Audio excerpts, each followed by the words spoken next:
So we were figuring out how to get creative with the business. And this is typically how one of my coaching calls goes with my partners.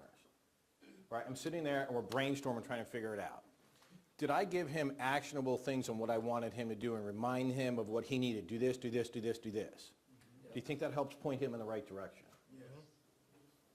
Right? So with some of the stuff that I said to him, what things did you pick up that you need to do? Did anybody take notes while you were watching? Yes. Okay, so what did you write down? Right, let's start there. You wrote something. Oh, do we want to use a microphone for when people are talking? Sure. Oops, sorry. Laura or Chuck or Patrick, would you help me with the microphone? He's talking. Yeah, I think Yeah, it's on. It's just All going right. for the tape. I can hear you. Oh, sure. I think there's some central questions that you always want to try to get to. You know, what's the business gross? What's the business net? What's its growth potential? And what's their biggest problem? And you can get a lot from that, and that really starts to set up what you can actually do, perhaps, as far as a strategy. Okay, and what else? So, think you had a comment? Question, comment? Yeah, just to follow up on that, but I think this gentleman just mentioned it, but definitely to find out what their problem is. Yep. We need to know the specifics and everything, but we need to know what their problem is, whether it's the marketing, the people, the different ones that you pointed out, so we know how to approach it. Well, once you understand, did you notice that there was a consistent theme on all the deals that he was looking at? What was one thing I really wanted to find out so that we could figure out a solution? I wanted to know one thing. What's the what? Where they're stuck. Yeah, where they're stuck, where's the pain? Right? I refer to that a lot of time as what's the pain, which is why are they stuck? Once we understand what they're stuck, because business owners, they get so involved in working in the business that they can't see a solution out. And they don't trust other people to give them advice because when they've tried that, it didn't work. Right? Because they want instant results, and it doesn't always get instant results. Sometimes you do, but you can't expect it. Does that make sense? What other things did you get? Go back. You're doing good. I got that he was trying to get a certain amount of basic information covered before pulling you into the conversation. Right. So with my partners, one of the things I do is I negotiate deals for them. How many of you would like me to negotiate deals for you? Okay. I negotiate deals. That's what I love doing. I don't want to run the company. I have no desire. Right? In fact, I won't run the company. I'll get other people in to run it instead. But how did you say it again? He was trying to he had a baseline amount of information that he Right. wanted to have covered before bringing you in the conversation. Correct. Because if you're bringing me into a conversation right off the bat, right, it's like, why did no, pre-filter this deal so that we know it's good. You know the basic questions asked, see if it's a good deal, and then when we need help to negotiate the details and figure it out, that's great, you can bring me in, but otherwise, if you're just bringing me in and I do it all for you, then you learn nothing. Do y'all get that? So I need him to ultimately be self-sufficient. Right? So that's my goal is whenever I work with my partners is that they're all self-sufficient. Make sense? Okay. What else did you get? Hang on. We'll get a microphone over to you. Can I get your camera?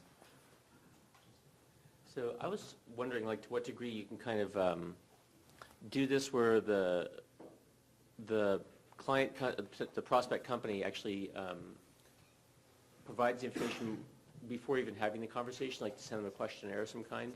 No, we don't do a questionnaire to jump right into it per se, but I have a series of 29 questions that we're going to go over here this morning that I asked them. Now, when we're talking and having a conversation, I gave you yesterday 10 questions that we want to know. You all remember that? 10 questions? Those are the main ones. But if you want to get into detail, there's probably 50 or 60 different questions that I could ask based on the responses that they give. Takes you down another path where you ask these questions. Then they might ask a different, so I try to cover the different angles, right? So to what degree could you set them up, get those initial first layer of questions? Is it possible to set, do you think it's feasible to put that in a questionnaire you could send out to them, to have them provide that first before You don't do that. You It'll want to have never a work. conversation with them, okay. Guess how I know?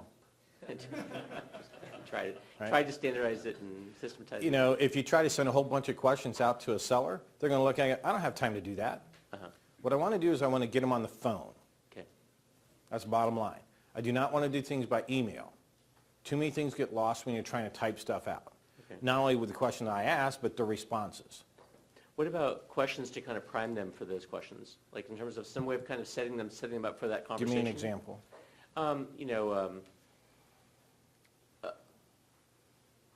Sure. Okay, so questions like, do you have an intended retirement date?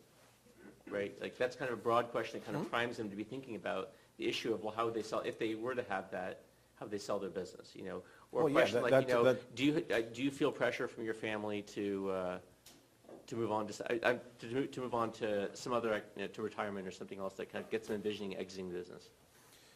In other words, No, less. I get what you're saying, Yeah, so more let me questions about answer it this priming way. them, Yeah. Okay, so you can ask whatever question you want to ask, bottom line. But you need to think about if you were in the seller's position and somebody was asking you super detailed questions before you developed a little bit of a relationship with them, Right. they're going to go, I'm not answering that. It's none of your business. Right? So it's all about timing. So in the beginning, it's really about tell me about your business. Once you're into the conversation, you develop a little bit of rapport, you find some common ground that you share, whether that's a TV or family or activities or where you live or what, you start a conversation. Once you've got into that and they build a little bit of rapport, then you can ask more detailed questions. When you just jump right in, well, how's your family feel about that? Somebody might be a little bit offended. And you could say, well, I like being direct. Well, there's a point to be direct and being an ass. Right? Being an ass, you're not going to get a deal.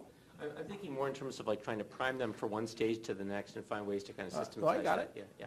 So that- And think it through logically, right? So you're having a conversation, right? It doesn't, in a conversation, while I give you 29 questions, which we'll go over, the thing to think about is that when you don't know what to say, you tell them, look, I have a bunch of questions I need to ask you. Do you have 20 or 30 minutes to talk about it?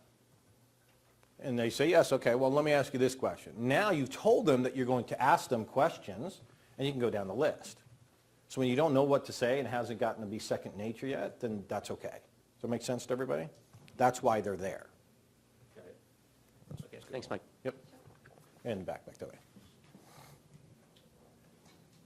Is this during the phone conversation or personal when you meet with the owner? Either way. The challenge that you have if you're meeting somebody in person, it's going to look really weird when you pull out a list of all these questions. Yeah, well, that's what I'm saying. You can, it just looks weird, right? What you're better off in that scenario is having a conversation, read through the questions, and that's why I broke it down and said, here's the 10 main ones that you want to ask.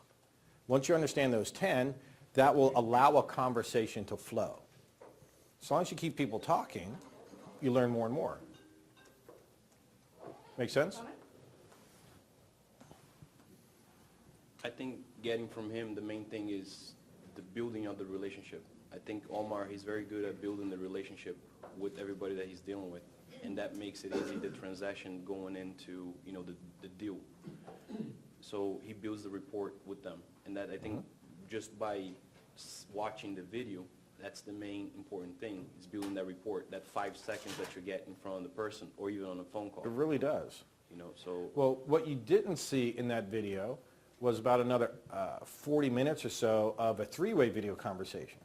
So that was just the end of it after the seller dropped off, right? So all three of us were on a video conversation.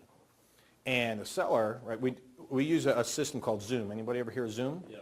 If you don't have it, get it. They have a free account. And so we were doing a three-way. The seller was on his phone in his car while he was bringing his son home from a soccer game. Not while he was driving, okay? He parked. And we're having this call. And so he was actually in his driveway, and his son was sitting there for a while, and we're having a conversation. Finally, he said, okay, you need to go in the house. And we continued to have the conversation.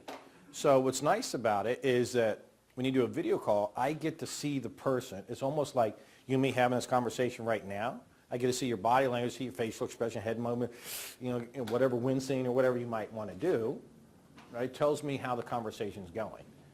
If I can't see you, I have to judge by the tone of your voice. Now, from years of practice, I've gotten better at listening to that tone, right? How many of you can tell what a person's feeling by listening to their voice? Okay. So most of us figure this out simply because of life experience. So if we try to be relatable and connected to the person that we're talking to, build that rapport, you can figure out a whole lot of things. And it's just a matter of digging a little bit deeper, digging a little deeper, digging a little deeper until you find the actual pain that they have and why they're doing something. What they start out with is almost always not what it really is. This is what they tell everybody because it looks good, it's safe. And here's where the pain is down here that feels a little bit embarrassing, whatever that may be. It may not be embarrassing, they just don't want to disclose. I mean, who knows, right? It doesn't really matter, I don't judge.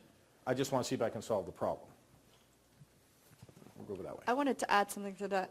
Just like I think yesterday when I was doing the presentation, just like capital raising is not any different.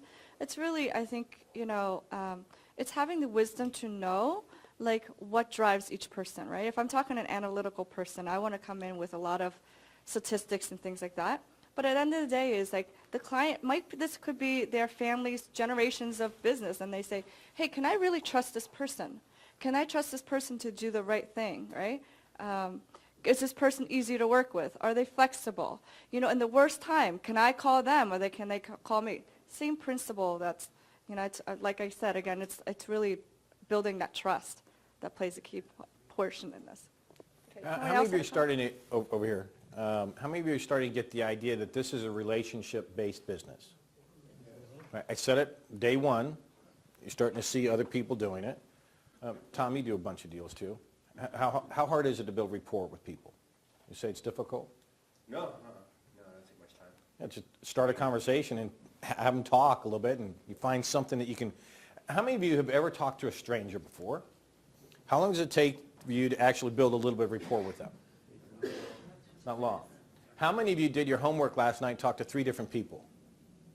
Okay, not everybody, right? But how'd it go? Well, you're like, good, bad, right? What did you have to lose? Nothing. Nothing to lose and everything to gain because you never know who you're going to talk to, right? Last question, and I want to jump into the homework stuff. You just kind of said it. What I would think, the first time you're talking to somebody, he's a stranger. To you, he's a stranger. So you're not getting good quality answers. I think what I would do after I ask him a few questions and I'm not getting quality answers is table it and reschedule a second call right away within 48 hours because the second time you're not a stranger and you should have better rapport. That is true, or simply change the subject while you're talking to them on the spot and then come back to it a little bit. Change the subject, talk about something different. Gives you a chance to let your mind think about a different approach. Also let them change gears because they could be locked into their position. Change the subject, think about it a little bit, come back. Anybody ever hear me do that on a phone call when I'm talking with a seller? Who's ever heard me do that? Where I'm in the call and I just change the subject to something else random. The reason for that is called, and write this down, okay? It's called a pattern interrupt. A pattern interrupt. When we use a pattern interrupt, it's changing or mentioning or saying something that's totally off the wall, has nothing to do with the conversation that you're in. The reason that we do that is it throws them off their game, and it's not necessarily to try to be manipulative, it's just to get them to think differently. Because some people could be very emotional, they start feeling emotion or whatever it is for the topic that we're in that conversation on, and when I throw something different into that mix, it makes them think over here. It's like if I tell you, well, don't think about pink elephants. What's the very first thing you think of? Pink elephants, right? But we could be having a conversation of what we're talking about, but I'll look for some ray or some commonality that I can bring in a different subject because then it makes it less stressful. And whenever you can make your sellers laugh on something, you're bonding. All right, so think about pattern interrupts. And you do it automatically in your conversation with your friends and your family. Okay? All right, so who did the conversations with 3 different strangers? At least 3 people, okay. So Laura, come up this way. So tell me about what happened. It was easy. I just struck up a conversation. 2 of them were my Uber drivers, who turned out to be some pretty interesting folks. Another guy stopped out to grab a bite to eat. I sat at the bar. The restaurant was crowded, so I just struck up a conversation with him. Okay. He's a business owner, 30 plus years, retired. Okay. So, yeah. So does he still have the business, or? I think he shut it down, but he's connected and knows some other folks that are still in business, so he was very interested to learn about what we're doing and what I'm doing, and You exchange info? yep, sure did. How did you exchange info? So that guy just gave him my card. The Uber drivers, I got their email addresses to Okay, follow so up. do you have the guy that you talked to, the business owner, do you have his info? I don't have his info. No. So how's that going to help you? Well, that may not help me as much as the other two guys. Right. Right. But, so would it have been better if you pulled out your phone and just had him type in his, hey, you know what, just type your information in right here, hand it to Sure. him? I do that all the time. If there's somebody I want, I'll pull it out, open up contacts, hey, do you mind doing this? So make a note on this, okay, so write this down. If you have a phone and there's somebody that you want, you take out your phone, you hand it, and then you turn around and say, hey, do you mind putting your information in? Well, ask, can I get your info? He says, sure. Pull out your phone, do it right there, and now the key ingredient after that, you come up and say, hey, can I take a photo? Do you mind if I take a photo? And he says, sure. It's like, okay, hold on. And I lean in, click, click. Now, why do I want to do that with me in there? Why am I doing that? One, so I remember who the heck he is, and then I can text that picture to him so he knows who I am. That's the most important part. So now when I'm texting him to set up a call, guess what? My photo will pop up on the text because guess what? That's me. We were together. Now he's like, oh yeah, I met that guy in Vegas. Or I met him wherever. Did y'all see that? So it's a little bit way of building a little bit more rapport with people. And you capture their information. Right now, you have to wait for him to call you and say, maybe he will, maybe he won't. Right, he's in Vegas, he may have forgotten about it. Yeah. I always want to get their info before I give them mine. Remember scarcity? Okay. I was actually more excited about the other two guys, Were you? to be honest. Well, you know Why what? so? Here's something to position when you're talking to an Uber driver. You can ask them, hey, you ever get any people that are business owners and you strike up conversations? Well, I'll pay you a finder's fee if you find a business that wants to sell. You know, I'll give you $3 grand, $5 grand. Don't ever give more than 5. It just sounds unrealistic for doing sending you a deal. Right? So what made you excited about the two? What did you like about it the most? The first guy is a retired commissioner for this county. So he was a top unelected official, ran the county, interacted with small businesses. I asked him, well, do you still have connections and contacts with other business owners in the area? He's like, yeah, sure. So we exchanged numbers to talk about that. The other guy is a system admin for a gaming company. They produce a lot of the slot machines and games that are in all these casinos out here. And he said that the owner is going through some stuff. So I said, hey, let's talk. We're looking to buy and sell companies all the time. So let's exchange info. And I got his email. Okay, good. So when do you think that you should follow up with him? Probably, well, my normal thing is probably within 48 hours or so. I was wondering whether to be a little bit hard to get with those two guys. No, Right. I would follow up within 48 hours. Okay. To remind them, hey, I was in your Uber, we were talking about this and this and this. Like set up time and just chat with you more on the phone when you have a few minutes. All right. You know, so I would follow up. Don't let it go cold because too long. If you wait 3-4 days, because you've already made the exchange, so you want to follow up. That's where most people will mess up is they don't do follow up. And I'm guilty of that too. Right. Because if I wait a week, well, now it's almost too late. Right? He's not really going to remember. I meant you when, but you do it now, you trigger a memory, and that's where that photo really comes in handy, right? I mean, granted, you didn't get one, but you can send a photo, hey, here's a picture of me, remember I was in your car, because they'll probably remember what you look like. Sure. So that's the next best thing, Got it. okay? Okay. Who else would like to share about their experience? Anybody? Everybody? Okay, Buffy? We met 3 interesting people last night. The first one was an extremely drunk individual. In Vegas? I don't know why that would happen. And he was quite belligerent and very pushy. However, the bartender we met as well, and he became quite a defensive object for us and helped us get out of this situation. And we actually met him the night before. We did get his contact information. So after we left the bar last night, the bartender texted me and apologized for this individual's behavior. So then we struck up a conversation that way, and I thought, you know, that's pretty remarkable for someone to apologize for someone else's behavior and to remember that he had our contact information. So I thought that was a pretty cool winning situation.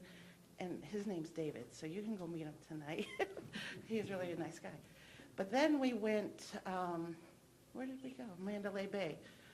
And we went to a restaurant, and the waiter came up to us, and I asked him, how was your day today, but what happened that was cool today for you? And he said, hey, I had some guy that I knew years ago that I haven't seen in I don't know how many years, and he just stopped by. So we started talking about how you can have these connections, and you might not see somebody for a really long time, and it's a blessing to see them again out of the blue. And so we got his card, and we shared contact information, and all night we had really good conversation with this waiter that we had. So did you ask any additional questions that might be business lead-ins in some form or fashion? We did, and we got some great app information from a man he met. His name was Casey Truby. I don't know who this individual is, but apparently he developed an app for mileage that hooks into your phone. It sounds pretty cool. Sounds familiar. I'm deficient at, because I think everything I do is business related. Everything. I try to remember. And what else did we learn from him? I mean, there were several things. He's an opera singer. We learned a lot of different things. So, He was just a good conversationalist also. yeah. Okay. There were some business contacts too. At times, but, Never hurts to ask, right? What's the worst that somebody could say? No? goodbye. But then you have a conversation. It's more about practicing almost like an enrollment conversation where you're starting to build a rapport and you're learning to just talk to people. Right? Most people are nervous to talk to strangers. Well, I don't know them, or you judge the book by the cover. And when you're not in a business environment, you're here in Vegas, you don't know. Somebody could be here on vacation and they're dressed like a slob, but they could be worth millions of dollars. Or they could have contacts and you just don't know. So we try not to write them off. I mean, if they're wrapped around a blanket pushing a grocery cart, that might be a different story. You'll get the humor in that? Because nobody laughed, so I'm making sure you guys got that. Okay. Anybody else want to share their experience? All right. Just pass it over. Yeah, back on the theme of Uber and Lyft drivers. So sometimes you can kind of get in conversations that are hard to kind of pull back from. Like I got in one on the way over here with a driver who actually witnessed the shooting that happened here in town a few weeks ago. And, there's a lot of listening on the way. So, yeah, I just wanted to mention, like, it's sometimes you get, I find that the other end of the thing is when people talking too much, like, that they can kind of go off, like, how do you kind of keep them on track, like that. But like, I just wanted to listen because it was fascinating to hear about it. Yeah, so. Okay, cool.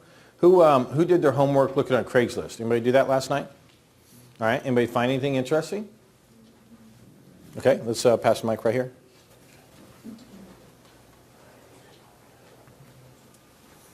Good morning. Morning.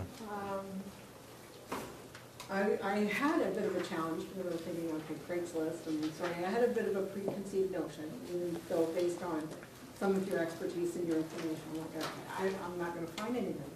And I'm not even going to find anything remotely interesting. The search was very intriguing, and I came across a lot of things that didn't appeal to me off the bat at all. And since I'm here from Canada, like I maxed out my data plan, so I'm like, all right, let's check this out. And I hooked up to my, I brought a portable hotspot, so I'm like, all right, let's hook this up.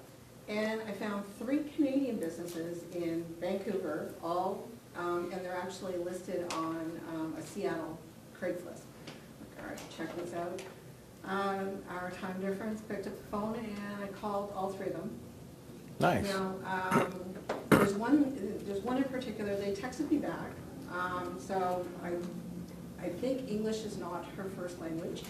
It's an Asian luxury massage that services a main hotel in Vancouver. So Okay. it's like, all right, I'm a little leery about that, but I thought, okay, I'll give this a shot. So she responded back to a couple of my questions, and she's going to call me today. Nice. So I think the fact that I've got an Ontario cell phone number kind of, it kind of gave credibility. But it would seem that even though she'd been listed, some of the questions that I asked based on what I was told to do, which is it's a system, it's systematically laid out. Like, okay, ask these questions. I was hoping to get some answers. She's going to give me the answers today. Okay, So great. that leads me to believe that she has had no takers yet, at all, no takers.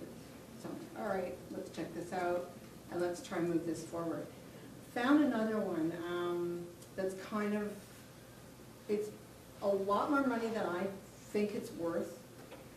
What is Give me the this? basics. Well, it's an organic company, and when I phone them, their outgoing voicemail, being Canadian, I'm recognizing this guy. His outgoing message, it sounds very hokey and very wholesome and very, he's got the business up for $699 grand. I'm thinking that's way overvalued already, based on his website and based on, so I think probably marketing, like off the top of my head, I'm thinking marketing is not his key expertise. What's his net? Did he indicate? No, not yet, because Okay. it was a voicemail and, you know, Friday afternoon, I guess they're not answering. But I'm going to call again and give it a shot, so. And there's another hair salon, so. Okay. Now that one is under a broker. It said for sale by owner, but it ended up being a broker, so what's the next step for me there? Approach it the same way. If I have a preference, though, I probably would drop the broker one and focus on the other two. Okay? So here's a challenge, right? You got a hair salon. How do you grow it? How do you triple it? Right? I mean, you could buy it. It could be very profitable, so it may still be worthwhile if you got all owner financing, but you have a broker involved, so you're not going to get all owner financing because the broker needs to get paid, unless the broker's willing to take a note for his fees, right? It could still be worthwhile, but if it's an owner-operator versus an absentee owner would be much better, which means you could take over, it already runs. That's the kind of business we really want, or that's the business we need that we take over, we need to turn into, so when we sell it to somebody else, we get a premium because it doesn't require them to work in the business. Right? It becomes a business in a box. That make sense? But the other two sound interesting. You know, the organic, it's at $6.99. I mean, that may be high, it may not be, depends on what their net is. So if their net is, let's say, 200 to 250, is $6.99 reasonable? 1 to 3 multiple. If they're doing 250, is their price reasonable? Yeah, it's in the numbers. Right? So the question then becomes, well, how much owner financing is there, or they want it all cash? If there's owner financing, you know, they may not even know, well, they may just say, what's owner financing? You get that a lot. And so if they don't know what it is, and you can show them how they can act like a bank and minimize their taxes, and you just have a conversation with them, well, I didn't know that. And it's great. You have no competition, no broker involved. You structure your deal the way that you want. Do you see what I'm saying? Absolutely. So you could take over a business that pulls in $250,000 a year that doesn't require hardly any money down or no money down. You could maybe do payments for 3-4 months, taking all the profit you pay them as a transition from that owner to you. They take the profits as their down payment, and they're out of the business. Or you could leave them partly in the business. You can structure this any way that you want. Okay. So the $6.99, just because it's organic, right? You can have organic. For instance, there's an herbal tea company that was coming from Australia that we were working on, and they wanted to branch out here into the U.S. And they were doing $40 million a year, herbal tea. Right? Now you might like, wait, that, right? It's herbal tea, right? It's kind of like organic what? I don't know. You just have to dig a little bit deeper. So I like that. If it's $6.99, it doesn't bother me. It depends on what the net is. True. Right? And now keep in mind, the net to me is after the owner takes their salary. What I don't like that owners and brokers especially will try to do this little game is that they will say, oh, you know, it's making $6.99 and that's your profit. There is no salary for the owner because that's added in. So what they're doing is they're inflating their net profit. Because the owner's salary might be, let's say it was $100,000. Well, if it's making $250 and the owner's salary is $100,000, right? So it's making $250. No, it's not. It's really making $150 because I have to replace the owner with somebody else. It's not going to be me. But if it's on a 3 multiple, everybody walk with me on the math. If it's on a 3 multiple, and they added the owner's salary in there to inflate the profit, how much more am I paying for the business than what it's actually worth? 100 grand times 3, I'm paying $300,000 more than what the business is actually worth. Did y'all see that little game? Yeah. So you have to be careful. Brokers do that all the time. Is that what SDE is? Solar discretionary earnings? Is that the same thing as that? Pretty much.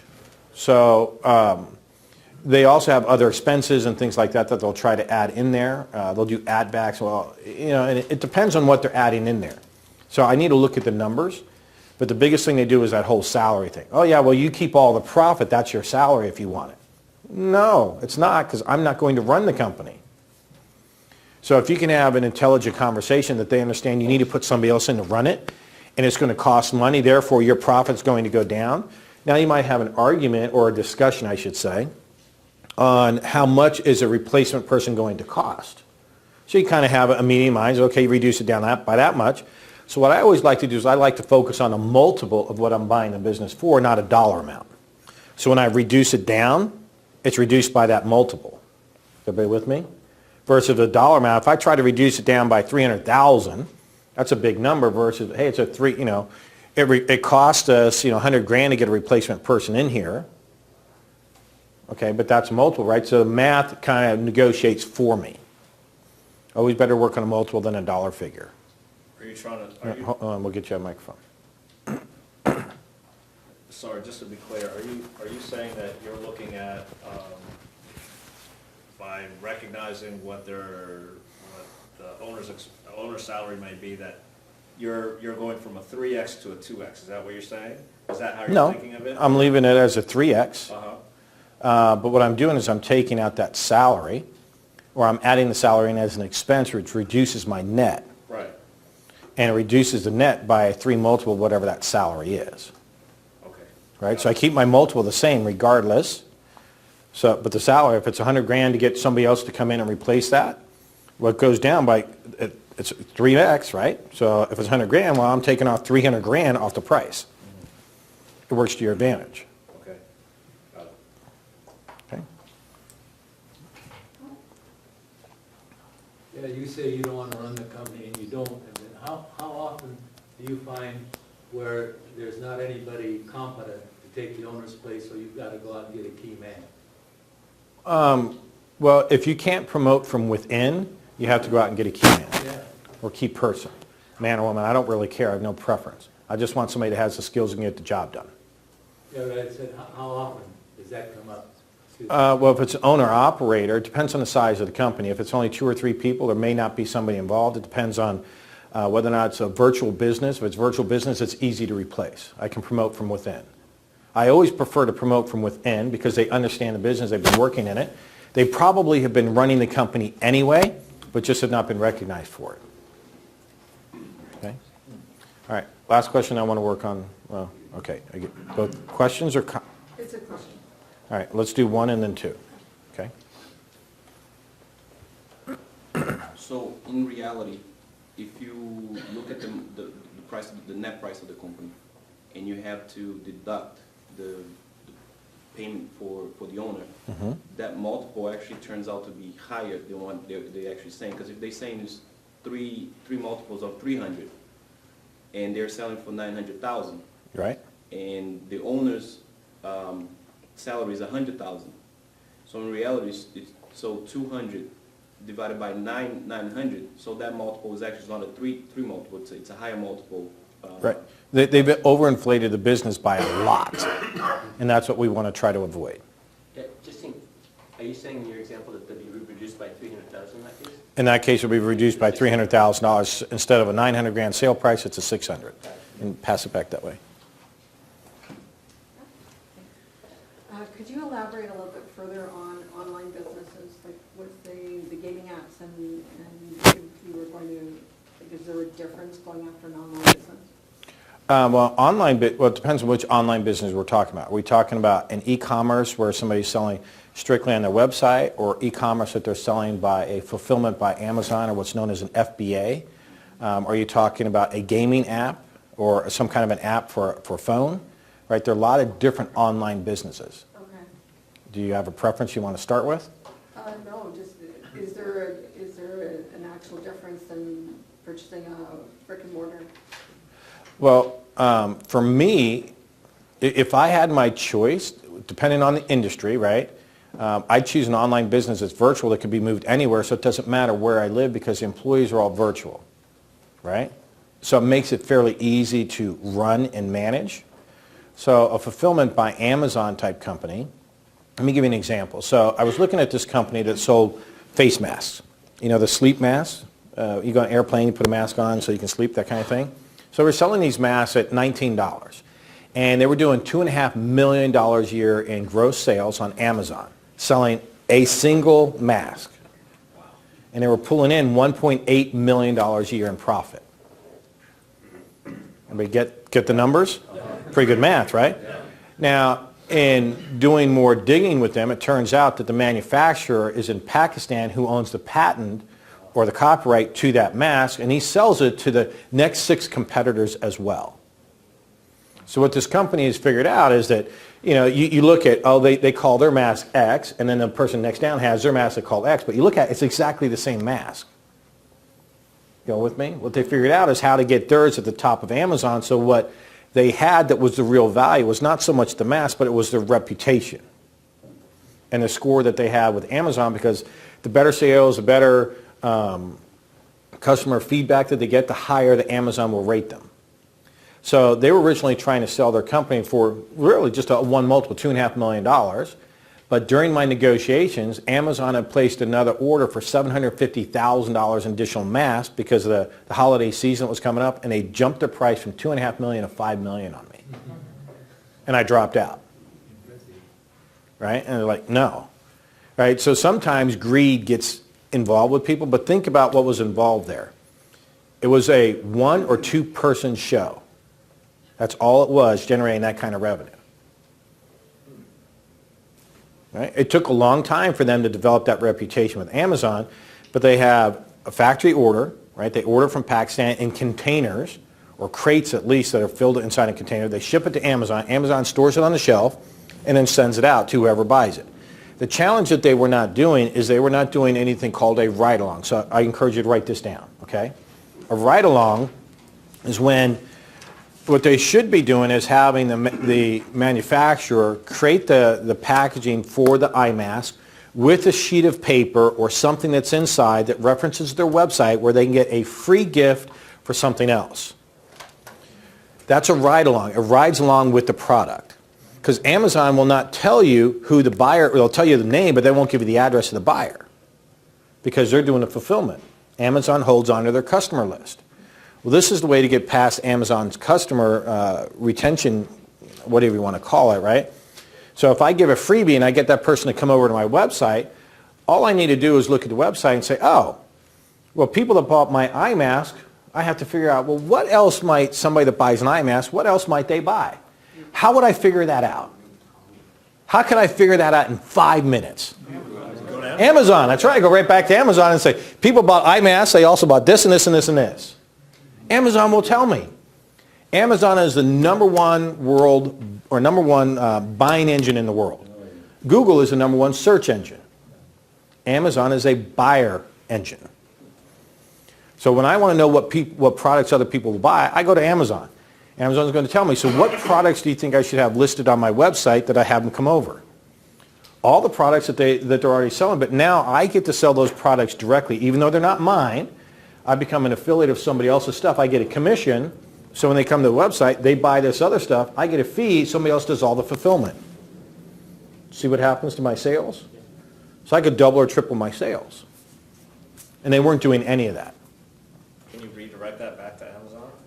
Or from Amazon? Well, I could, but you don't get nearly the same commission. I'd rather go directly to the manufacturer or whoever has the product and get whatever the commission is for selling their stuff. And if they don't want to give me a commission, I'll find their competitor and I'll sell theirs. Because just like the eye mask, where it's 7 people or 7 companies had the exact same eye mask. So there was nothing proprietary about what they were doing. Do y'all get that? Yeah. Is that technically a risky business? Yeah, there's nothing proprietary. Amazon could turn it off and say, boom, we don't like your product anymore, and you're out of business. So that could be a $2.5 million purchase that poof goes up in smoke. But right now, they developed a really good reputation with Amazon. Now the idea is to take that and find other products that they could sell using their already developed customer rating. Make sense? Yes, thank you. Okay, sure. Last question, then I'm going to move on. How do you do the due diligence on businesses that are internet-related businesses? You got to look at merchant accounts, you got to look at bank statements, and you got to look at tax returns. All of those should match up. And then you also just take the words of the... No, I don't take their word for anything. I'm very much a Ronald Reagan fan. I trust but verify. Merchant bank statements, what was them? Well, think about it, right? If somebody says, well, we do $2 million in sales, how do you do your sales? We do it all online. Okay, great. There should be a credit card statement. Now, those credit cards, minus whatever the merchanting fees are, should match whatever the bank deposits are. And those bank deposits should match what shows up on the tax return. If one of those doesn't match, we have a problem. Do y'all see that? So there's checks and balances that you can look at, and they're easy to see. It doesn't mean I have to be a forensic accountant. I'm looking at, okay, you did $1 million in sales is what you said. It's easy enough to go to the merchant company who's doing the processing and say, give me a report of how many sales were done. Oh, well, we only did $500,000 in sales last year. Okay, then where are the other sales? Do you see the problem? So it's easy to figure it out. So long as it all matches up, the conversation continues on. I keep looking. Sound pretty cool? Okay. So what are some takeaways or ahas or wow moments that you kind of got out of stuff that we already did this morning between the video and listening to people's deals? Because what you experienced and talking with some sellers, spot on. Actually, let me ask you this question. How many of you like what she experienced when she called the Craigslist? So why didn't everybody in the room call Craigslist or get on board? Why didn't you do it? Well, you have your own excuse, right? Right? And now you're like, I don't want to say anything. I'm going to get called on. But do you think maybe tonight you might want to go look? You never know where a deal's going to come from. You can get good deals right off of Craigslist. And what you're finding out is it's on Craigslist. She has nobody else. Both of those companies have nobody else contacting them. Just because it's on Craigslist doesn't mean everybody's knocking on their door. Or somebody might contact them, well, yeah, I'll give you $50,000 for it, right? Just, yeah, it's like, you sell anything on Craigslist or Facebook, Marketplace, whatever. Somebody lowballs you, and it's like, I'm not even going to respond to you. You all know what I'm talking about, right? Okay. So wow or aha moments. What did you get out of either the video or what we've been talking about? Just shout it out. Yeah, I was going to say, I just appreciate that you just did it. That it's, you just have to get in the conversation. And just She took the risk. Yeah, exactly. What did you, let's get you the microphone for a second. I want to ask you a question. How did it feel? Felt good, felt scary, it felt, because it was definitely out of my comfort zone. I've actually never used Craigslist. We have Kijiji, so, in fact, it took me a roundabout way, like the search engine, because my phone is based in Canada, so it was a bit of a 15, 20 minutes to try to navigate through it. And I'm pretty web savvy, so I'm like, all right, but it was good, and it was good practice. It was a little nerve-wracking because it's like, all right, it's like anything, right, for the first time. So. Are you happy you did it? Absolutely. Do you feel more comfortable doing it again? Yeah, but it's... Be a whole lot easier, right? It's almost like anything, like your first phone call, first full call for anything, but it was pretty easy. It's my market, it's Canada, it is what it is, but I call into the U.S. a lot too, so. It doesn't matter. So you look on Kijiji. There's a little app called Slide Dial. So get the app. It allows you to spoof a number. So if I want to spoof a number, if I want to have my phone call come from a number in the area code that's nearby where it's at, I can put it in. And it'll show up on the phone. Okay. Slide Dial. S-L-Y dial.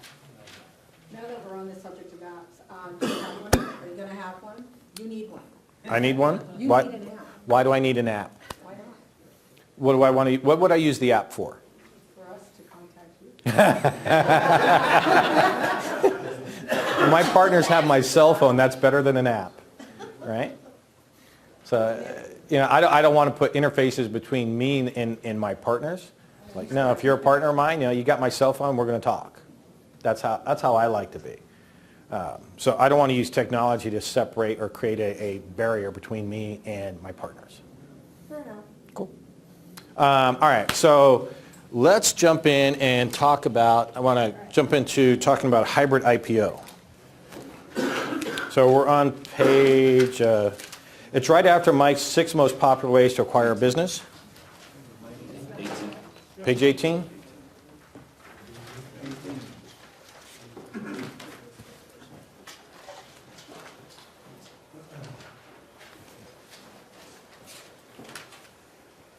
I'll wait for the projector to warm back up, but so we're going to talk about hybrid IPOs.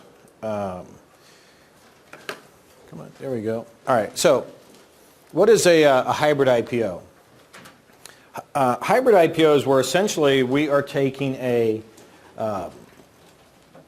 company that has a decent amount of profit. In my case, what I'm looking at is a decent amount of profit that we needed to have is it needs to be doing $500,000 a year in profit. Okay?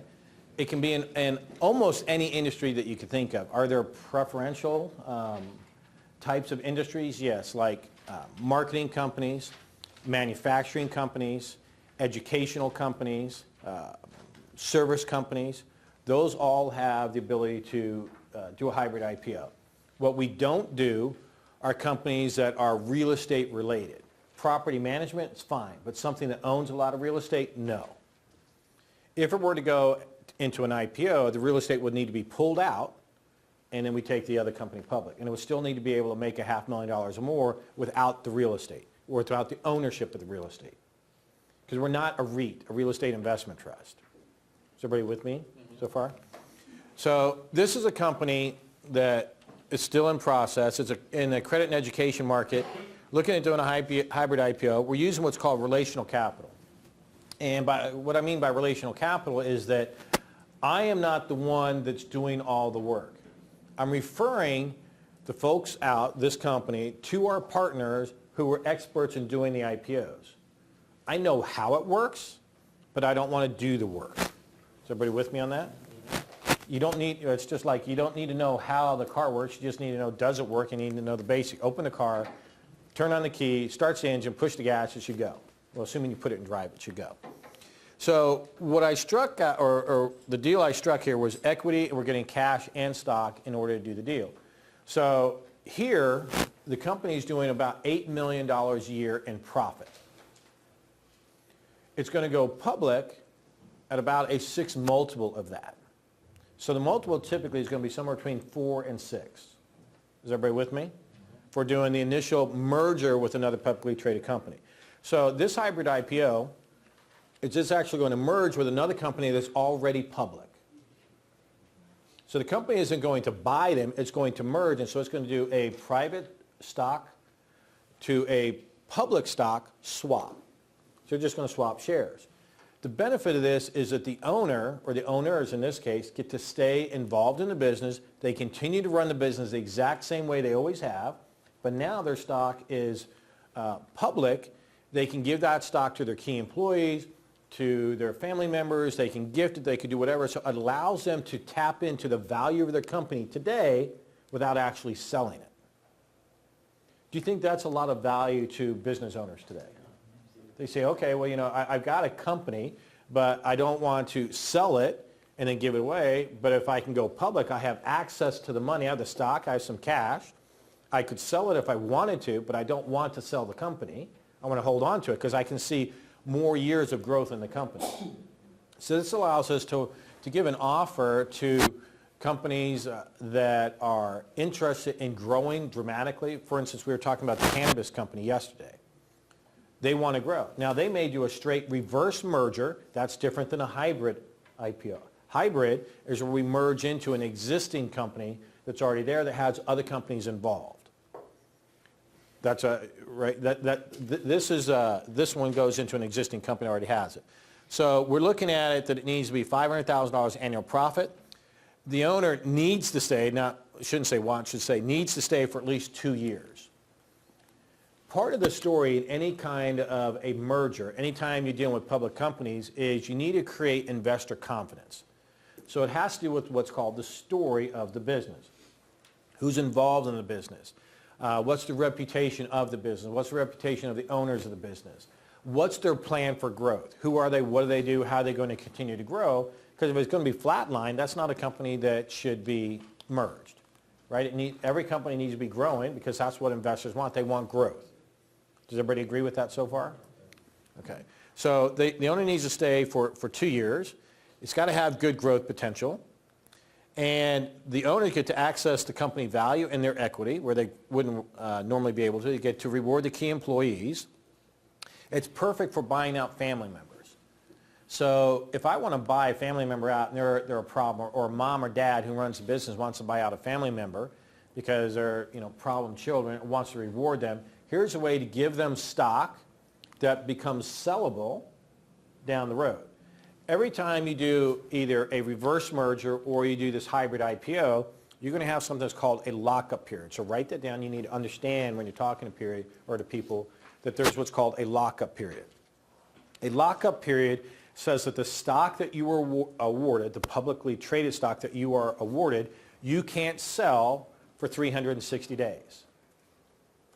It keeps you from doing that pump and dump. Y'all remember that phrase I mentioned yesterday? So it keeps you from doing a pump and dump in that we don't want the owners to go in there and, let's say you've got an owner that falsified their information, made the company look really good, they got the stock, and they turn around and they dump it. Well, the company they just merged with, they're going to take it in the shorts, but you've already cashed out. So it keeps you holding into the company for a year, which allows investors to feel confident. So if you lied, guess what? You're going to lose it in the stock value as well. So you ride right along with the investors. That's what happens on all the different exchanges around the world. They all do the same thing. So it's a great way to give to family members, but allows the owner, and this is a big thing that owners have, is they don't want to give up control of their company. Technically, when a company merges with, like for instance, this education company, when they merge with a publicly traded company, who owns them? The publicly traded company. But it's essentially a self-sufficient, independently operated subsidiary of the publicly traded company.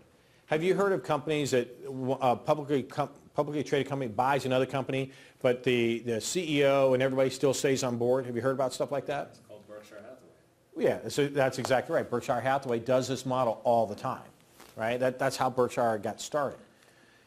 And the idea is that the owner who sees the value in the company and running the company and growing the company, they stay involved in it and they get to control the direction of the company because it's still their baby. What they don't have to do is they don't have to talk with the lawyers and the brokers and the SEC and do all the filings, everything else. The parent company does all that for them. Does that make sense? So here's what happens is the company gets paid, or the owners of the company get paid a couple different ways. If they're at a 4 to 6 multiple, let's say it's a 6 multiple. Let's just use that as the upper end. And they're doing $8 million a year in profit now. What's the valuation of the company? $48 million. It's worth $48 million. So somebody say, well, yeah, I know I could sell my company for 48, but I really want to continue to grow. I think it'll be worth a lot more later. Well, if they do the hybrid IPO at a 6 multiple, they get cash and stock. So they get 20% in cash. So write that down. They get 20% in cash. They get 80% in stock. So 20%, let's round it off to 50 million so we can do the math in our head, okay? 20% of 50 million is how much? 10. So they get $10 million in cash. Now, if the company has debt, they have to use that $10 million in cash to pay off the debt first, and then they can keep the rest and distribute it to the shareholders however they choose to. Make sense so far? The other 80% out of the 50 million, the other 40 million, they get that in stock, which is under a lockup period for how many days? 360 days. The other thing that happens is there's an incentive to keep the owner involved in the business and to keep it growing versus sit back, hey, I went public, I'm not going to do anything, I'm just going to go fishing for a while. We want them to continue to grow the company. So what happens is that the owner of the business, they get what's called bonus shares. So at the end of the year, they get a 20% bonus. excuse me, not 20%, they get a 3 multiple bonus of the increase in profit. And that 3 multiple, so let's say they're making $1 million this year in profit when they go public, okay? And next year they go to $1.2 million. What's the increase in profit? Yeah, they're making $1 million this year. Next year it goes 1.2. That differential is a $200,000 differential. So what they will get is they'll get a 3 multiple on that differential in cash and stock in the same 80-20 split. So 3 times 200 is how much? 600,000. So they'll get a $600,000 bonus at the end of the year, 20% in cash. 22 times 6 is what? 12. So they get $120,000 in cash, plus the $480,000 in stock that's now held for another 360-day lockup period. Are you all with me? So is that a really substantial bonus that the owners get in the company for continuing to grow it? Yeah, so it's high incentive. So when you look at it and somebody says, well, yeah, I can make, I'm going to make, an extra $200,000 in profit this year. I can put that in my pocket. Yeah, but you'll get a 3x multiple of that by doing a merger. Which one sounds better? That cannabis company, Tim, yesterday, and you heard Omar talking about it again. One of the things that he sees is how do we take the company to that level and take it public? We're going to do a reverse merger. But we'll probably do it with either a straight reverse merger or we'll do it with somebody else that's already public. There's a couple of cannabis companies already publicly traded. We get them to show them the model, how we do it, allow it to happen. It'll be cheaper and faster. The other benefit here of doing the hybrid IPO when you merge with an existing publicly traded company is I don't have to buy the shell. The management team, the CEO, everything else is already in place. The reality is it doesn't cost the business seller, the business owner, anything to do the hybrid merger. Think about that. If they want to do a reverse merger, it's probably going to cost $200,000 to $500,000 to do their own reverse merger. That's money out of their pocket. Like, gosh, that makes me nervous. I don't want to risk the money. But if they could do a hybrid merger and it doesn't cost them anything because the company's already trading, and they get all this cash and they get stock, which one sounds like a better deal? Hybrid IPO sounds like a bang-up job, right? Let me get you, where's the microphone? Thanks. Did y'all follow what I'm saying, though? Who raise your hand if you're lost. Got a couple, I'll repeat it then, but go ahead. So in this instance, are you looking... They can hear you on the microphone, but they can't hear you in the back. Okay. So in this instance, are you looking for companies that have the ability to grow on their own, that you don't need to come in and rehab the company? Yes. Okay. So this educational company, it's already doing $8 million a year net profit right now. Are they successful? Yeah. Yes, they are. So I don't want to go in and do anything to them. Now, would I like to help them and maybe make some additional connections for them? Sure. But what I'm getting out of this deal is I get 5% equity in the company right off the bat before we do the merger. Love it. Somebody do the math for me. Nobody can do the math? 5% of 48 or round it off to 50. Right? A $50 million valuation. If I have 5% equity, $2.5 million. But is that the end of the day? Or is that the end of it? What happens later? I get 5% of the 600 grand that happens the next year, and then the next year, and then the next year, and then the next year, and then the next year. That's every year Yeah, because I'm an owner. I'm not a consultant. I don't do consulting. I only do ownership. Did everybody catch what just happened? Yeah. Right, so it was interesting. Nobody went to, well, how do you make money in this by helping the company do that? So you can take somewhere between 1 or 2%, 5%. You take whatever you want. It's whatever you can negotiate with the seller. That can be your fee. So if I'm getting 5% of the 50, which is 2.5, but 20% of that comes to me in cash, right? Remember, I still get the same rules that the owner does. How much do I get in cash out of the $2.5 million? I got $500,000 in cash and $2 million in stock. Who would take that deal? Okay. So what I'm trying to share with you is this has the ability to really allow you to look at all other companies that say they don't need your help to do anything. They're successful, they're running, they don't want you to come in and help them with marketing. They're like, hey, we're rocking. Well, here's a way for you to tap in the value of your company and still own it. Because as a privately held company, there's no way they can pull that kind of cash out of their company. No bank is going to give them that kind of valuation and just lend them the money. Do y'all see that? Even if they lent them the money, they have to pay that back. There's interest. Here, because it's privately or publicly traded, they get it in cash and stock. Now it's trading on the open market. It has value. Could they borrow against that stock to come up with more cash if they wanted for their own personal needs? Yes. Yeah.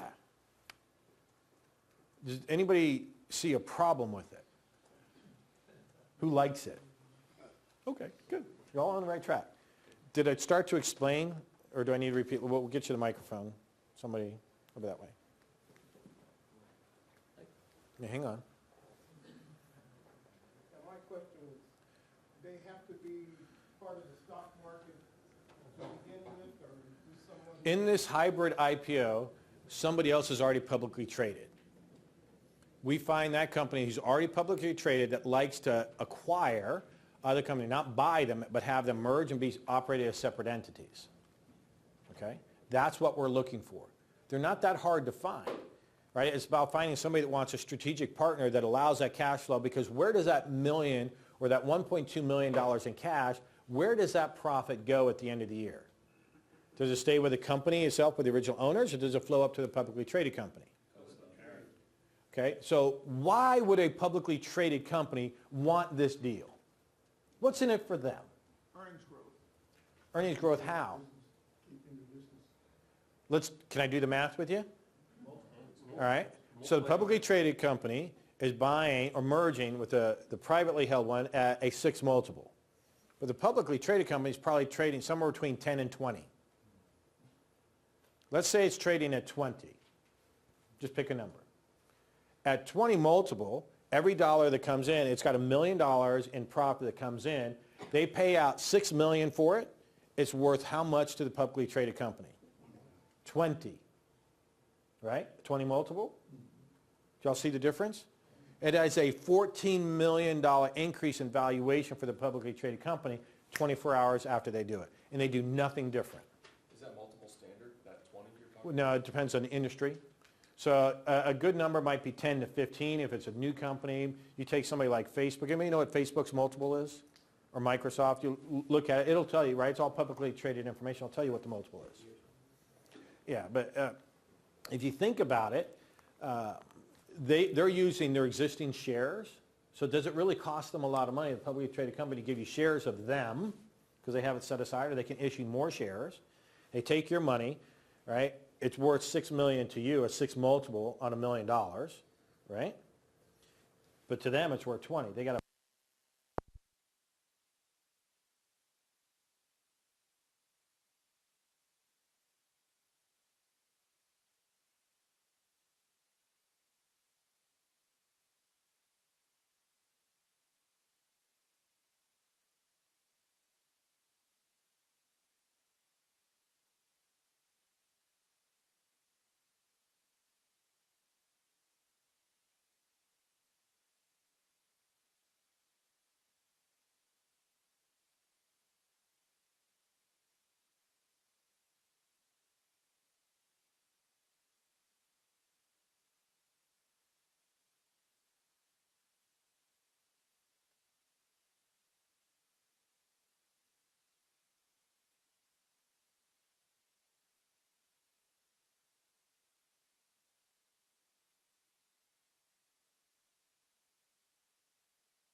So I may run across owners that are interested in the idea, but they're looking at maybe the company that we want to take it to, and they're like, yeah, but its stock has gone up and down. My value may go, right? They panic and they want guarantees. We can't give them guarantees because it's a stock market, right? But it allows them to tap in and do something that they haven't been able to do before. So what's going to happen over the next year with that stock? I don't know. Are we going to try to buy more companies? Yes. Can we guarantee the stock will go up? No. Could we build in some protections in there? Probably, but that's a legal and accounting thing that I'm not about to get into. If I need to get into that kind of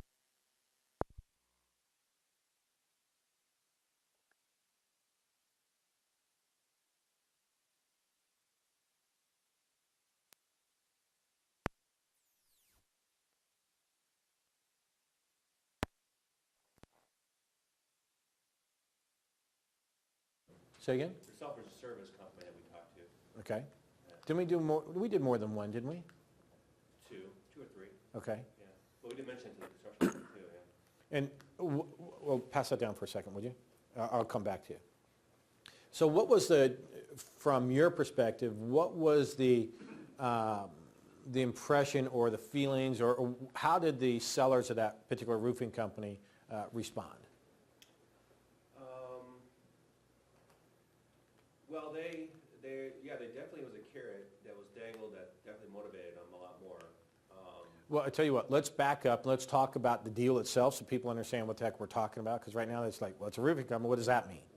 So what kind of deal was it, and where did we have our conversation, and where does it look like it's going? Let's do that. Well, I found the deal through networking, and I did a 10-minute presentation, talked about the Partner for Growth model in front of a room full of about 30 so entrepreneurs.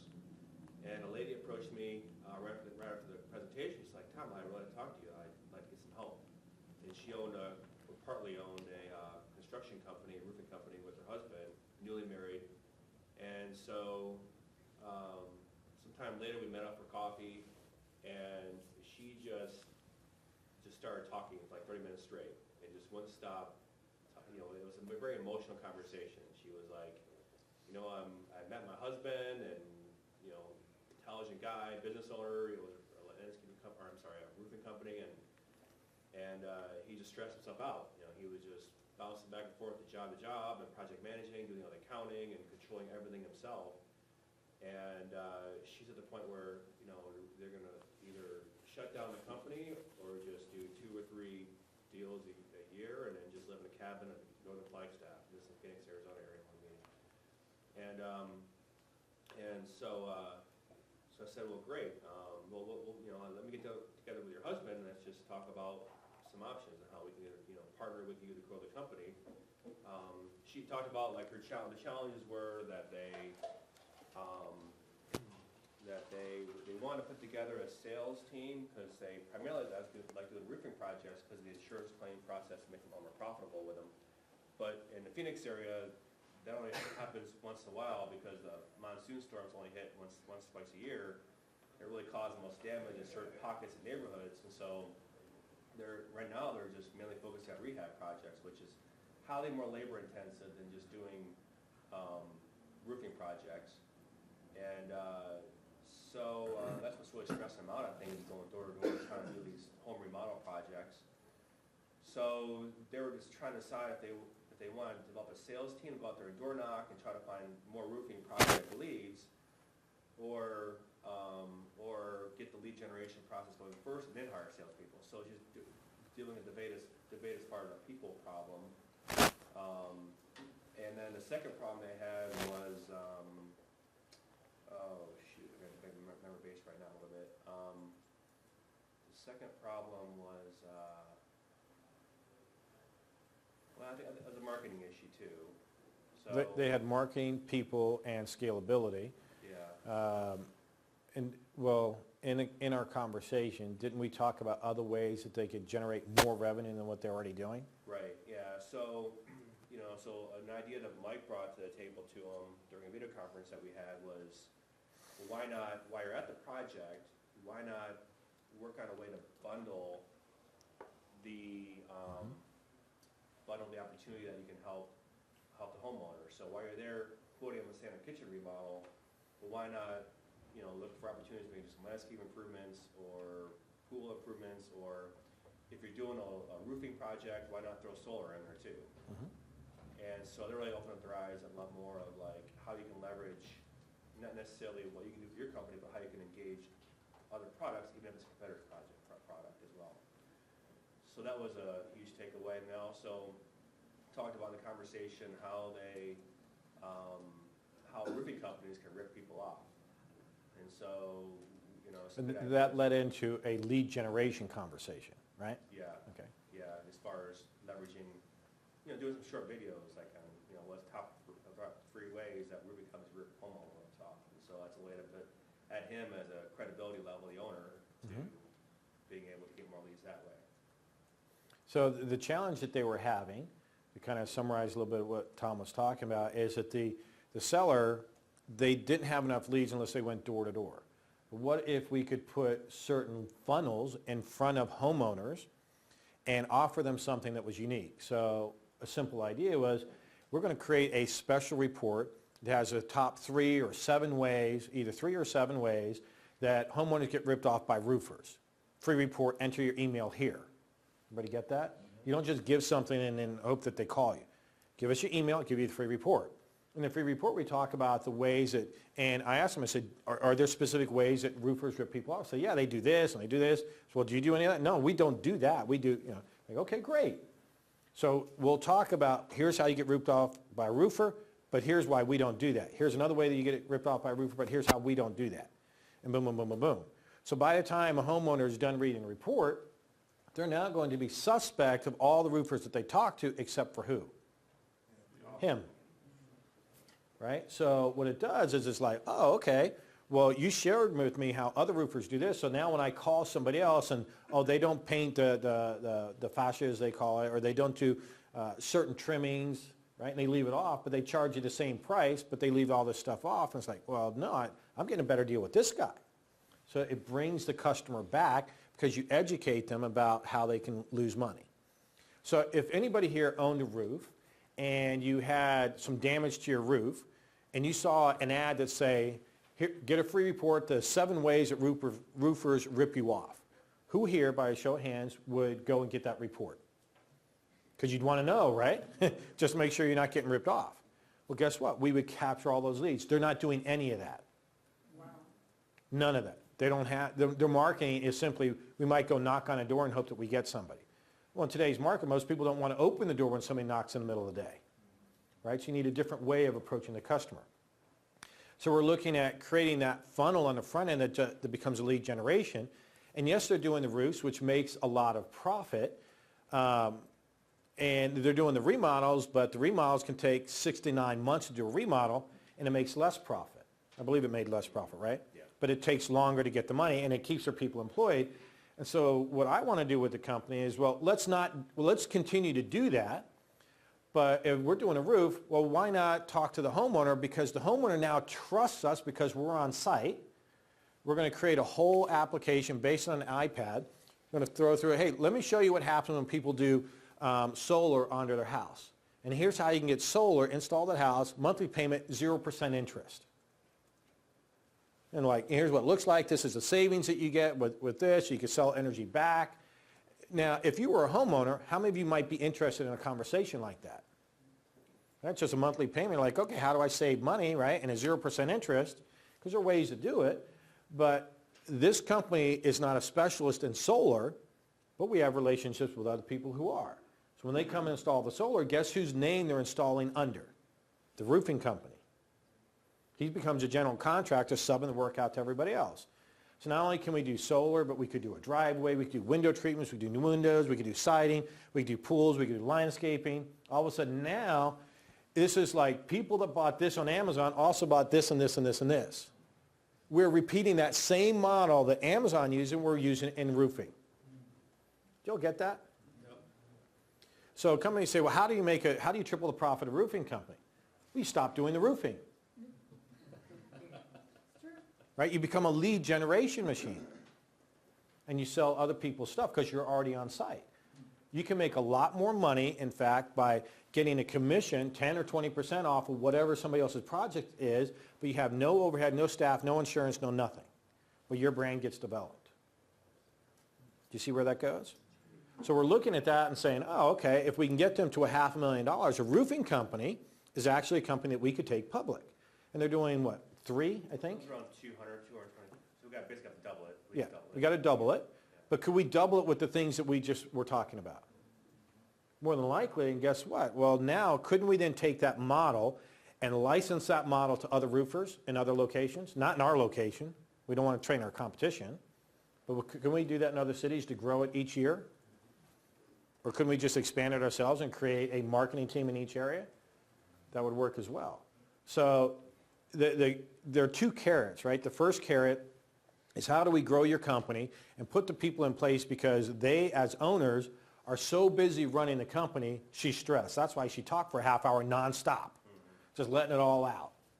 No questions about me or my credibility or the company. They always just let it all out. Yeah. She wanted somebody to talk to that would understand her pain. Yeah. And she shared her pain. And we gave her several ways to fix the pain. Now, they're both so involved and still working in the business, stressed there, but they'll come back. You're maintaining contact, and the deal is going to happen. It's not a case of if, just a case of when. Because nothing's changing for them. They keep running into the same thing, doing the same thing over and over again, but they want a different result. We've given them a solution. It's kind of like, this exit formula book, right? It's like this. We tell them what they need to do, but we don't tell them how to do it. And they don't have time. Even if they could figure out how to do it, they don't have the time to implement it because they're too busy running their company. Does that make sense? Does the company have enough money for us to hire the experts to implement the things that we were just talking about? Yeah, it's doing $250,000 a year in profit. We gave up maybe 75, even 100 grand to get all that stuff created. Profit temporarily goes down. Stuff gets created. What happens to the profit? At least goes back up to where it was, but because we've now implemented new systems, what probably happens? Start to go up even higher, right? Anything else you want to add on that one? No, I think it was Well, what did we say we wanted? Did we tell them what we wanted, percentage-wise? I think we did, didn't we? It was, What did we start at? Remember what number we started at? We dropped the hint at the percentage? well, start at 10%. Well, no. When I said normally we take, Oh, yeah. Well, go ahead. Right. So in the conversation, we got the whole thing recorded, but we use it internally for Tom and I to review and gain notes and see how our conversation went. But we dropped the hint that normally when we do deals like yours, we take 75% ownership. Everybody catch what I just said?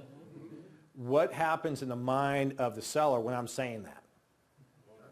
You're taking what? I'm not giving you 75%. And I said, we normally do that, but you know what? I like where the business is, da-da-da-da. I think we're looking at a total of what, 35%? 35 for Partner for Growth and an additional 10%. Yeah, so we'll get a max of 45. We're going to start at 10%. We'll improve the business. As we improve it with milestones, we get to 35. And if we do the IPO, we get an additional 10. So we'll end up owning 45% of the business. I guess you guys don't like that. Good or what? Any feedback or questions on it? How many of you are starting to notice that there's a pattern in these different types of deals?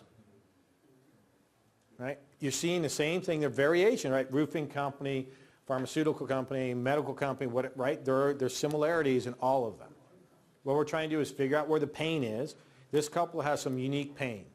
And I can tell that it's putting a strain on their marriage as well. Right? So sometimes that's like, I need to save the marriage, screw the business. That's why they're like, you know what, we're looking, just do a couple jobs a year and we're going to go away because it's too much strain on the marriage. Does it make sense? Okay. Anything else you want to add on that one? No. Okay, cool. Thanks. Hey, let's give Tom a round of applause. That's an awesome deal. Whoop, whoop. Yeah, I'll go over industries here in a little bit, either later today or tomorrow. Question? Okay, I guess I got to get you a microphone. Oh, sorry, yeah, you originally had the question. I passed it over to Tom, didn't I? Can I get the microphone back up here? Sorry, right here. Oh, you took it back. Yeah, I never gave it back to him. Had a question I never answered, so. Yeah, actually, I have two, but the original question is, do you ever use, or let me rephrase, is it worth it from your perspective to use this strategy, this M&A strategy with a private acquirer? Sure, why not? Okay. Are you talking about the public thing? Instead of IPOing, we're not doing a hybrid IPO because the acquirer is a private company. What Okay. I'm saying is it worth it to pursue work helping a target company get acquired by a private acquirer? Sure, if you're dealing with another private company, that's going to become a sale, or maybe it's a merger, but they won't get all the benefits of a hybrid IPO. Right? They're just going to get a multiple, and I doubt that they're going to get the same kind of profit sharing, because they're not going to get a profit sharing of the overall company, right? It'll be a lot less than a hybrid IPO. A hybrid IPO allows them to get the best of everything. Okay. And the follow-on to that in connection with this roofing company is what is the conversation or the value proposition that you gave out to these owners to go along the hybrid IPO path? Just did the math. It's like, okay, if we get you to $500,000 or $250,000, we need to double your profit.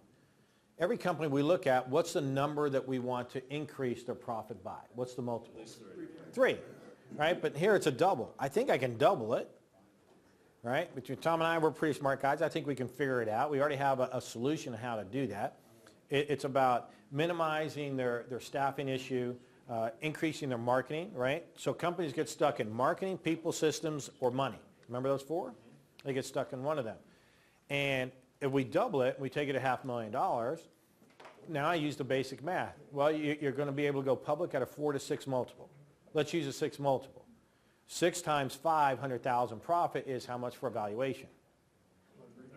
It's $3 million, right? 6 times 5 is 30, so it's a $3 million valuation. Everybody with me on the math?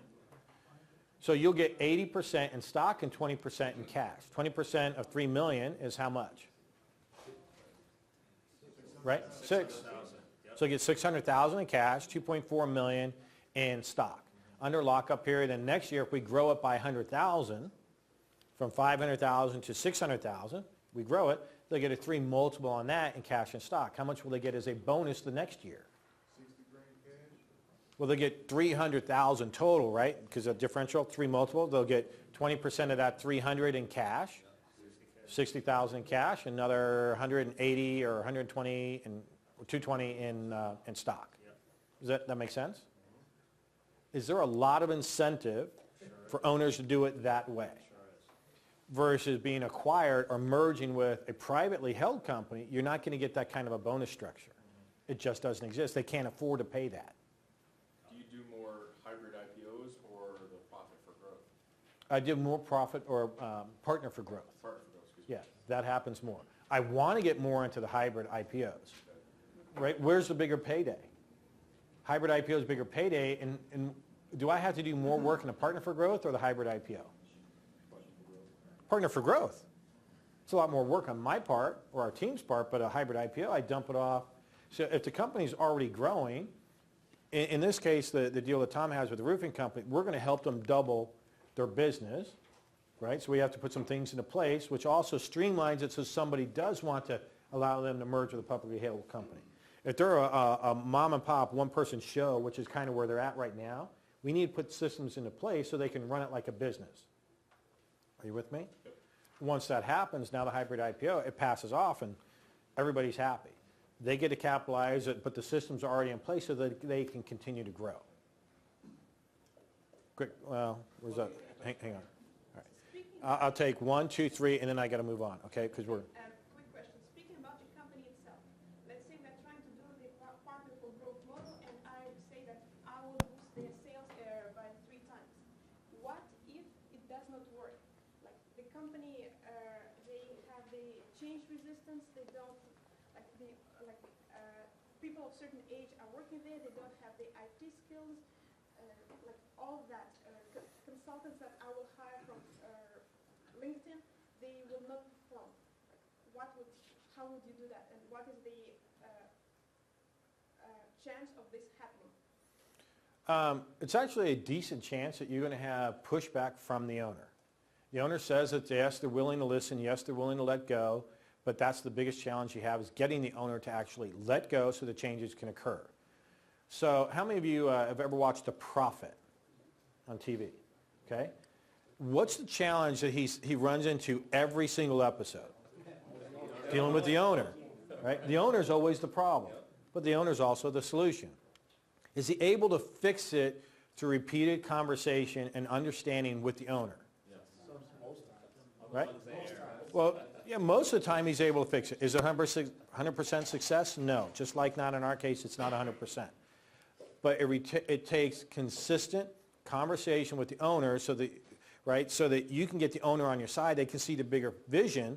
Like in Tom's situation here, the husband and wife, they're stressed running this thing. They said that they've tried to bring other people in, but it hasn't worked. When pushed on, well, why it didn't work, it was because he wouldn't let them be, or wouldn't let go of control and wanted to micromanage them, and therefore he didn't hold them accountable. So when they messed up, he had to fix it. Do you see the challenge? You have to do it in stages, and sometimes it takes a little bit longer than you might think, and that's okay, but you can fix the company. So it takes constant communication. So I'm always a big proponent of saying I want open and honest communication.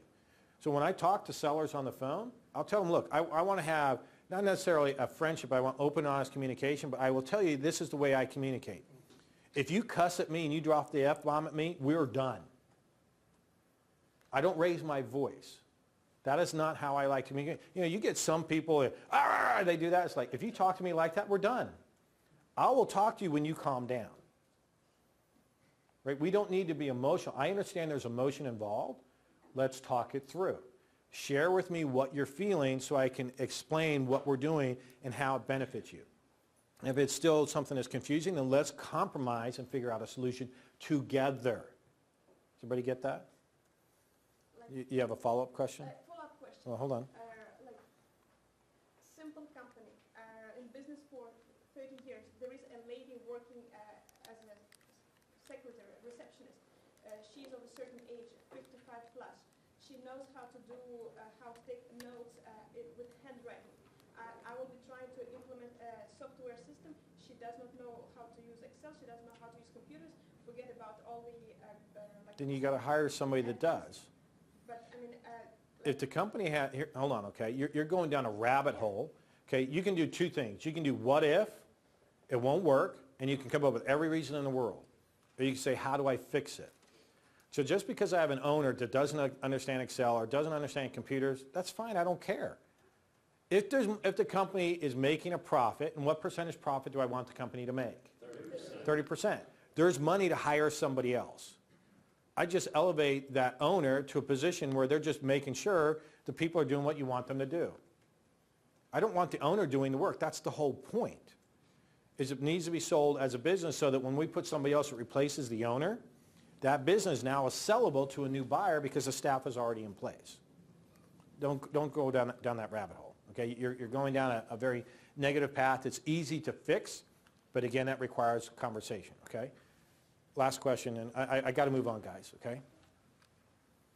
Going back to that IPO, hybrid IPO. Yep.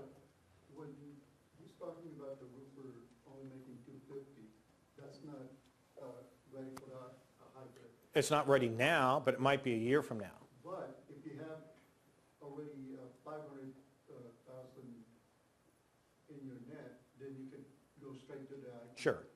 Well, the initial answer is yes, but we need to make sure they have the systems in place so they can manage and grow. So we may need to still fix things and then take it there, right? But while we fix things, the profit may temporarily go down. And that's okay if the profit goes down so long as we can explain what we've done and show that it's now coming back up. Because it just has to be a reason on why does a profit dip. There's always a reason. So, but yeah, I could do it right there, but if it needs to be improved, then we want to improve it. Or we can, okay? All right, so we take a small percentage, talked about that, no cost up front. So these are some great industries for doing the hybrid IPO. Should already be in your manuals, I believe, right? Marketing agency, civil engineering, property services, not real estate, not meaning not owning the real estate. construction, childcare, software as a service, sustainable energy, staffing companies.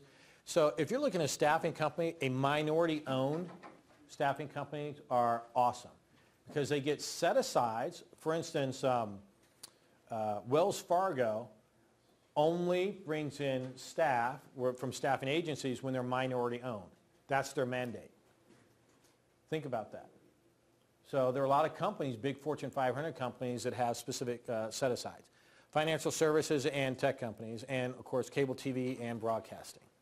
So there's not a whole lot of different industries that you could be working with. Those are the best. A lot.